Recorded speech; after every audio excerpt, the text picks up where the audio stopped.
What's up, y'all? What's happening, baby? It's your boy, Willie Nunnery Jr. with CW Property Solutions. And I'm back with another video round. Right back at it, you hear me? Never left it. You dig? So, I just uploaded a video on your mail, you dig? And your a.r.v. basically talking about residential real estate, you know, how to quickly value a residential property. If you see a residential property, you know, I ain't telling you to pass up on no money, you know what I'm saying? So, you know, so they got some people that's interested in residential property. You know, a lot of people like me, you know, residential property come up in this search. So I was like, well, damn, you dig? If I could tell you how to come up with an a.r.v. and a maximum allowed offer on and come up with your a.r.v. on a residential property, let me tell you how to calculate your a.r.v. on an apartment building. So that's what this video is about, guys. How to calculate the a.r.v. on an apartment building. All right, let's get into it. Let's look at our example. We have a 20-unit apartment building, okay? All the units are 2 bedrooms and 2 baths, and they're renting for $800 a month, and the cap rate is 8%.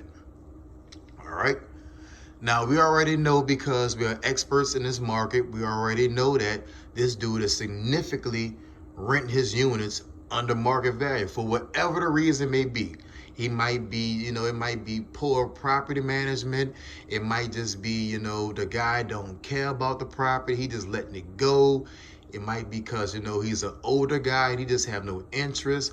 Or he might be a well-established investor and his 20 units is not worth his time no more. He just don't care about it. You know, it could be any of those situations.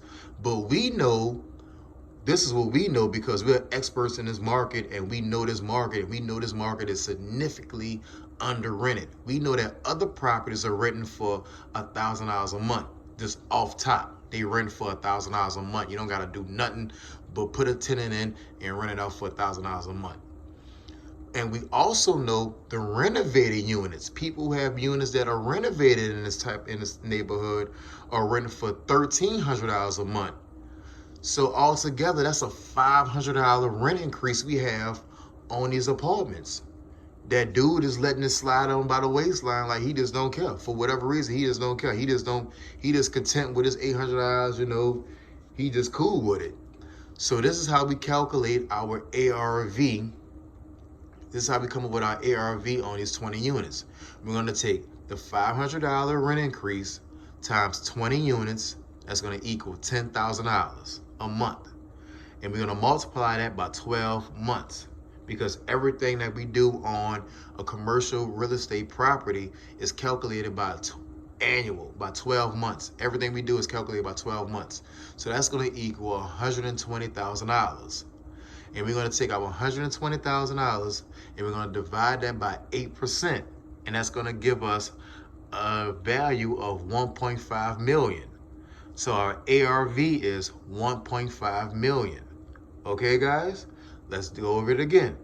We're going to take our $500 rent increase times 20 units equals $10,000 a month. We're going to multiply that by 12 months, because everything on commercial real estate is calculated and looked at on an annual basis, on a 12-month basis, okay? And that's going to equal $120,000. So then we're going to take $120,000, divide that by 8% cap rate, our market cap rate of 8%, and that's going to equal $1.5 million. So our a.r.v. is $1.5 million. So there you go, guys. It's a quick follow-up, you know, on the a.r.v. and the maximum allowed offer, you know, what I was talking about in residential real estate. I want to come right back and hit you guys right back. You know, this is how we calculate an a.r.v. on an apartment building. So I hope you guys find value in this, man. Please like, subscribe, and comment to the channels, dude. I really appreciate it. I got more videos to come. Stay up.